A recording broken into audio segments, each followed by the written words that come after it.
ప్రకారం చాలా మంది చెప్తూ ఉన్నారు మీలాంటి జ్యోతిష్యులు. రేవంత్ రెడ్డి గారు ఎమ్మెల్యేగా ఓడిపోయారు. కనీసం ఒక్కరు కూడా కాంగ్రెస్ బలం లేదు. కాంగ్రెస్ పార్టీ అధికారంలోకి రాదని చాలా మంది జ్యోతిష్యులు చెప్పారుగా. మరి ఏమైందంటారు? కలియుగంలో 5 ఏళ్లు గడిచినటువంటి మీదట పంచాంగములు పనికి మారిన వైపోవు, నవగ్రహంబుల నడక మారినను గురుదేవుల వాక్యం కూడా ఉంది. ఓకే. సో మీరు మెజర్ చేసే మెజర్మెంట్స్ కి అతీతవంతమైనటువంటి స్థితిగతుల్లో కలియుగంలో 5 ఏళ్లు గడిచినటువంటి మీదట ఇప్పుడు 5124 సంవత్సరాలు పురస్కరణ చేసుకున్నాం మనం. 5000 సంవత్సరాల నుంచి అంటే 100 ఏళ్ల నుంచే ఇలాంటి ఆటపోట్లు స్టార్ట్ అయ్యాయి. ఇంకా మనం అనుకున్నటువంటి గ్రహగతులు 30 నెలల్లోనే మందగమనుడైనటువంటి శని ఇక్కడి నుంచి ఇక్కడికి వెళ్తాడంటే 3 రోజుల్లో కూడా ఆయన ట్రావెల్ చేయొచ్చు. ప్రపంచంలో వింతలు విచిత్రాలు ఇంకా జరగబోతున్నాయి. కాబట్టి బ్రహ్మం గారి యొక్క కాలజ్ఞాన ప్రకారంగా సోనియా గాంధీ గారి యొక్క నేతృత్వంలో ఉన్నటువంటి వాళ్ళ కుటుంబ సభ్యులు, ప్రియాంక గాంధీ లేదా రాహుల్ గాంధీ, వీళ్ళ ఇరువురు లేదా వీరి కుటుంబ సభ్యులు చివరి వంశాంకురం ఉన్నంత వరకు భారతదేశానికి సంబంధించిన ప్రధానమంత్రి లేదా ఆ అధ్యక్ష పీఠానికి దగ్గరగానే వీరు ఉంటారు. ఇది సమీప భవిష్యత్తులో జరిగి తీరుతుంది. అందులో భాగంగానే ఇక్కడ కాంగ్రెస్ పార్టీ అన్నటువంటిది అందరూ అనుకుంటారు ఇంకా అయిపోయింది, కాంగ్రెస్ ఏమీ లేదు, దాన్ని ఎవరు ఏమీ చేయలేరు. బ్రహ్మం గారి యొక్క కాలజ్ఞానం. బికాజ్ నేను సనాతనమైన ధార్మికవాదిగా బీజేపీని నేను ఇష్టపడతాను. నేను కాంగ్రెస్ ను పొగడట్లేదు, ఉన్నటువంటి వాస్తవికమైనటువంటి పరిస్థితులు అట్లాంటివి. కమింగ్ టు ఆంధ్రప్రదేశ్, జగన్మోహన్ రెడ్డి గారి యొక్క పేరు జగన్. గా నా అక్షరాలని సంయుక్త అక్షరాలు అంటారు. వారి పేరులో కూడా 2 అక్షరాలే ఉన్నాయి. అంటే జాదీసి ఓన్లీ గన్ అని పెట్టాలా జగన్ గారికి? జగన్ అంటే గా అన్నటువంటిది సంయుక్తము అంటే ఒక అక్షరంతో మరో సగం అక్షరం కలిసిపోతే దాన్ని సంయుక్తాక్షరం అంటారు తెలుగులో. సో జగన్మోహన్ రెడ్డి గారి యొక్క పేరులో కూడా ఒక రకంగా ఆ విధంగా తీసుకుంటే అవి 2 అక్షరాల కిందే లెక్క. రాబోయేటువంటి శాసనసభ ఎన్నికల్లో ఆంధ్రప్రదేశ్కు సంబంధించినటువంటి ఎలక్షన్స్ లో వై నాట్ 175 అని జగన్మోహన్ రెడ్డి గారు ముందుకెళ్తూ ఉండొచ్చు దాకా. కానీ మనం శోభకృతనామ సంవత్సరంలో ఉన్నాం. శోభకృతనామ సంవత్సరే సర్వసస్యాభివృద్ధయ నృపానాంచ మన్యోన్యం ప్రజానాంచ పరస్పరం. ప్రజల చేత ప్రజల కొరకు ఎన్నుకోబడ్డటువంటి ప్రజా సంబంధమైన ప్రభుత్వాలు మాత్రమే ఈ శోభకృతు అనేటువంటి పేరు కలిగినటువంటి సంవత్సరాల్లో వస్తాయని శాస్త్రం. ఇక్కడ అదే జరిగింది. జగన్మోహన్ రెడ్డి గారు 175 స్థానాలు 151+ వాళ్ళు అనుకుంటున్నారు. తీవ్రమైనటువంటి ప్రజా వ్యతిరేక సంబంధమైన స్థితిగతుల వల్ల మళ్ళీ అధికారంలోకి రావటం అన్నటువంటి విషయం మీద వాళ్ళు దృష్టి పెట్టాలి. ఏ ప్రభుత్వం కూడా అంటే అది టీడీపీతో కూడినటువంటి ప్రభుత్వం కానీ వైసీపీతో కూడినటువంటి ప్రభుత్వం కానీ వెంటనే సులభమైనటువంటి మెజారిటీతో ఆంధ్రప్రదేశ్లో వచ్చేటువంటి అవకాశం లేదు. But first priority is Jaganmohan Reddy గారికి సంబంధించిన ఆరుద్ర నక్షత్రం, కాలజ్ఞానానికి సంబంధించినటువంటి స్థితిగతులు, దేశ కాలమాన పరిస్థితులను బట్టి చూస్తే ఆ ప్రభుత్వం బోటాబోటీ మెజారిటీ అంటే కనీస మెజారిటీతో కంటిన్యూ అవ్వటానికి కొన్ని ప్రత్యేకమైన ఎక్కువ అవకాశాలు ఉన్నాయి. విపక్షాలుగా చెప్పుకోబడుతున్నటువంటివి జనసేనతో కూడినటువంటివి. ఆయనది శ్రవణ నక్షత్రం. పవన్ కళ్యాణ్ గారు సమీపమైన భవిష్యత్తులో తప్పకుండా అమాత్యుడు, మంత్రి, అది ముఖ్యమంత్రి అవ్వండి, కేంద్ర మంత్రి అవ్వనివ్వండి, అమాత్యుడు అన్నటువంటి స్థానానికి దగ్గరగా ఆయన జాతకం ఉండబోతుంది. తెర మీద బొమ్మలు గద్దెనెక్కారన్నటువంటి గురుదేవుల యొక్క వాక్య సాక్షిగా పవన్ కళ్యాణ్ గారు సమీపమైన భవిష్యత్తులో, అది ఈ 5 సంవత్సరాల్లో కూడా అయి ఉండొచ్చు, ఈ రాబోయేటువంటి 5 సంవత్సరాల్లో కూడా అయి ఉండొచ్చు, ఖచ్చితంగా వారు ముఖ్యమంత్రి లేదా ఆ స్థానానికి దగ్గరగా ఉన్న అమాత్యుడు ఆ స్థానాన్ని అధిరోహించేటువంటి అవకాశం కూడా తప్పకుండా ఉంది. మొదటి ప్రాముఖ్యతగా వైఎస్ జగన్మోహన్ రెడ్డి గారి యొక్క నేతృత్వంలో ఉన్నటువంటి వైసీపీ ప్రభుత్వం బోటాబోటీ మెజారిటీతోనైనా మళ్ళీ అధికారంలోకి రావటానికి కొంత ఎక్కువ అవకాశాలు ఉన్నాయి. అవకాశాలు జగన్ కు ఉన్నాయంటున్నారు, పవన్ కళ్యాణ్ గారికి కూడా లేకపోలేదు అంటున్నారు. ఎలా అవును. సాధ్యమవుతుంది? వైసీపీ ప్రభుత్వం వస్తుంది, అవకాశం ఉంటే జగన్మోహన్ రెడ్డి గారితో పవన్ కళ్యాణ్ గారు కలిసి పనిచేయకూడదా? అవకాశాలు ప్రస్తుతం ఏపీలో కనిపిస్తున్నాయి. ఒకవేళ జగన్మోహన్ రెడ్డి గారి యొక్క ప్రభుత్వం బోటాబోటీ పెట్టుకున్న చెప్తా 2009 సంవత్సరంలో ప్రజారాజ్యం పార్టీ వచ్చింది. దేనికి వ్యతిరేకంగా వచ్చింది? ఈ ప్రాంతీయ పార్టీ దేశంలో అధికారంలో ఉన్నటువంటి కాంగ్రెస్ కి.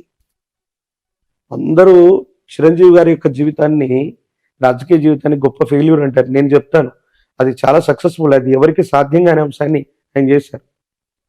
ప్రజారాజ్యం పార్టీ పెట్టారు, ఎమ్మెల్యే అయ్యారు 5 ఏళ్లలోనే, అంటే పెట్టిన వెంటనే. ఎంపీ, రాజ్యసభ అయ్యారు, కేంద్ర మంత్రి కూడా అయ్యారు. 5 సంవత్సరాల తర్వాత పార్టీ విలీనం అయింది. ఎన్టీఆర్ గారు కూడా ఇటు దేశంలో ఇటు రాష్ట్రంలో చక్రం తిప్పగలిగినటువంటి స్థితి ఎన్టీఆర్ గారికి కూడా లేదు. పార్టీ పెట్టారు, ముఖ్యమంత్రి అయ్యారు అంతే. కానీ చిరంజీవి గారు పార్టీ పెట్టినటువంటి నేపథ్యంలో జగన్మోహన్ రెడ్డి గారు బయటికి వెళ్ళిపోవడం వల్ల కాంగ్రెస్ ప్రభుత్వం మైనారిటీలో పడితే కిరణ్ కుమార్ రెడ్డి గారు ముఖ్యమంత్రిగా ఉండడానికి కారణం చిరంజీవి గారు అయ్యారు. అటు దేశంలో ఉన్నటువంటి యూపీఐ కూటమిలో కూడా మిత్రస్వామ్యంగా వాళ్ళు ఉన్నారు. అటు దేశంలో రాష్ట్రంలో 2 గవర్నమెంట్లో పనిచేసి 5 సంవత్సరాల తర్వాత వాళ్ళు విలీనమైపోయారు కాంగ్రెస్లో. జనసేన పార్టీ అవసరం కూడా రేపు పొద్దున్న తెలుగుదేశానికే కాదు, వైసీపీ అవ్వచ్చు, వైసీపీ బోటాబోటీ మెజారిటీతో ఏదైనా ప్రభుత్వాన్ని ఫామ్ చేసి సమీపమైన భవిష్యత్తులో ఏవైనా ఇబ్బందులు ఉన్నప్పుడు అది పవన్ కళ్యాణ్ గారికి సంబంధించిన పార్టీకి సంబంధించిన ఎమ్మెల్యేలతో, ఇప్పుడు జనసేన ఎమ్మెల్యే వైసీపీతోనే కలిసి ఉన్నాడుగా. 151 మంది ఎమ్మెల్యేలు వైసీపీ వాళ్ళు అవుతే ఆ ప్లస్ 1, 2, 3, 4, 5లో మొట్టమొదటి జనసేన ఎమ్మెల్యే కూడా వీరితోనే కలుస్తున్నారు. శాశ్వతమైన శత్రువులు మిత్రులు రాజకీయాల్లో లేరంటూ ఉంటారు. ఈసారి వైసీపీ ప్రభుత్వం ఒకవేళ వ్యవస్థీకృతమై గవర్నమెంట్ని ఫామ్ చేసిన 5 సంవత్సరాల్లోపు ఏదైనా అస్థిరమైనటువంటి ప్రభుత్వం ఏర్పడితే పవన్ కళ్యాణ్ గారి యొక్క నేతృత్వంలోని జనసేన కూడా భాగస్వామ్యం అవ్వచ్చు.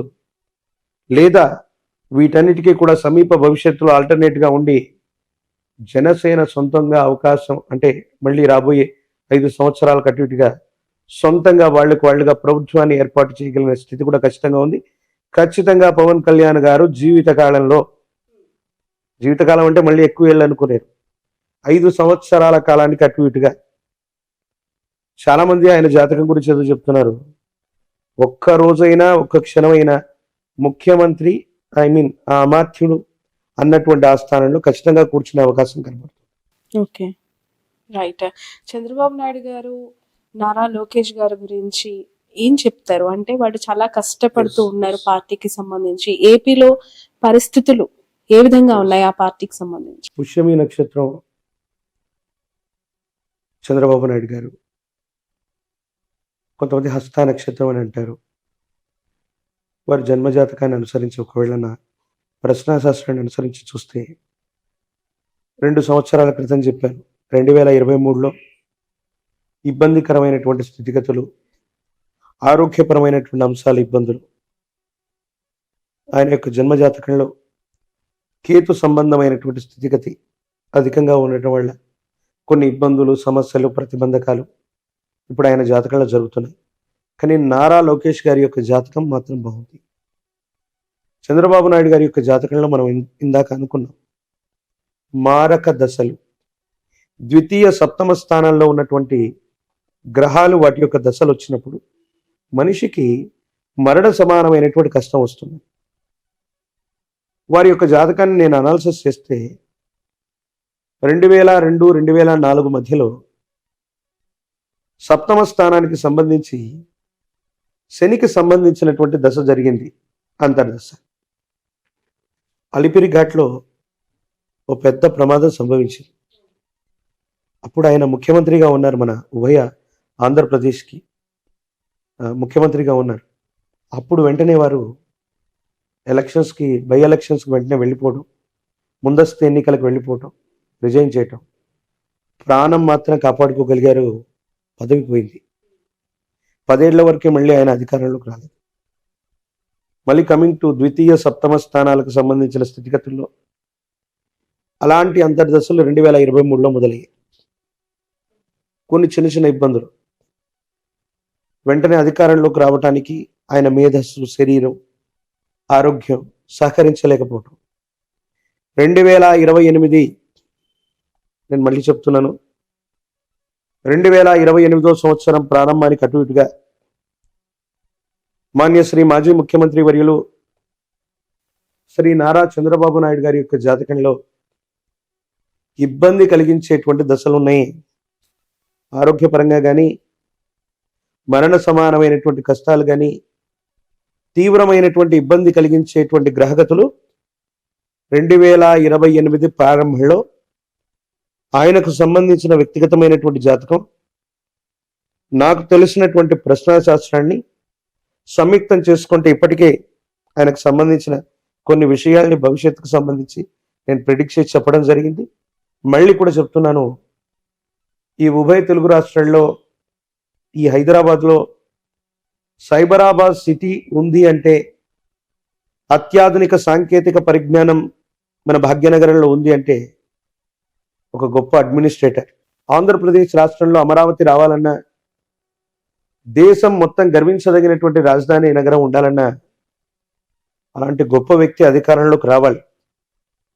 కానీ వారికి సంబంధించినటువంటి వ్యక్తిగతమైనటువంటి జాతకంలో ఉన్న ఇబ్బందులు, గోచార పరిస్థితులు, కొన్ని ఇతర కారణాలు, దేశ కాలమాన పరిస్థితులను బట్టి విశేషవంతమైనటువంటి జనాకర్షణ కలిగి ఉన్నా కూడా చివరి నిమిషంలో ఏదైనా ఇబ్బంది కలిగే అవకాశం ఉంది. అలాంటి వ్యక్తి అధికారంలోకి రావాలని మనమందరం కూడా సామాన్యమైనటువంటి ప్రజానికంగా మనం కోరుకోవాలి తప్ప వారి జాతకాన్ని అనుసరించి చూస్తే మాత్రం కొంచెం ఇబ్బంది ఉంది. ఇక లోకేష్ గారు వారి యొక్క జన్మ నక్షత్రాన్ని, జన్మరాశిని, గోచార పరిస్థితుల్ని అనుసరించి చూస్తే మాత్రం చంద్రబాబు నాయుడు గారి యొక్క భవిష్యత్ రాజకీయాలకు ఖచ్చితంగా వారసులు అవుతారు. ఈ 5 ఏళ్లలోనే ఒక అస్థిరమైనటువంటి ప్రభుత్వం ఏర్పడితే గనక సమర్థవంతంగా ఆ దేశ రాష్ట్ర పరిస్థితులన్నింటినీ కూడా హ్యాండిల్ చేయగలుగుతారు. పార్టీ మొత్తాన్ని కూడా అధ్యక్ష స్థానంలో ఉండి నడిపించగలిగినటువంటి సమర్థతే కాదు, వారి తండ్రి గారికి సంబంధించినటువంటి యోగాలు నాటిది భవిష్యత్తులో ఉన్నాయి. ఇప్పటికిప్పుడు ముఖ్యమంత్రి అవుతారని చెప్పారు. Okay, right. జూనియర్ ఎన్టీఆర్ కి సంబంధించి చాలా వార్తలు వస్తూ ఉంటాయి కదా, మీ ప్రెడిక్షన్స్ ఏంటి? అంటే జూనియర్ ఎన్టీఆర్ గారు వస్తే టీడీపీకి పునర్వైభవం వస్తుందని, ఆయన రావాలని, రాకూడదని రకరకాల మాటలు వినిపిస్తూ ఉంటాయి. మీరేం చెప్తూ ఉంటారు? ఎన్టీఆర్ గారి తర్వాత ఆ ముఖ కవలికలు, ఆ మాట్లాడేటువంటి ఆ వక్తృత్వ భావన, ఆ శైలి చూస్తే ఎవరికైనా పెద్ద ఆయన చూసినటువంటి అనుభూతి అన్నటువంటిది. Modern businesses pose several challenges, and it is imperative that I'm ready to face them. The course curriculum, infrastructure, and faculty at Sun is the perfect grooming ground for me. Sun International, Hyderabad, Visakhapatnam.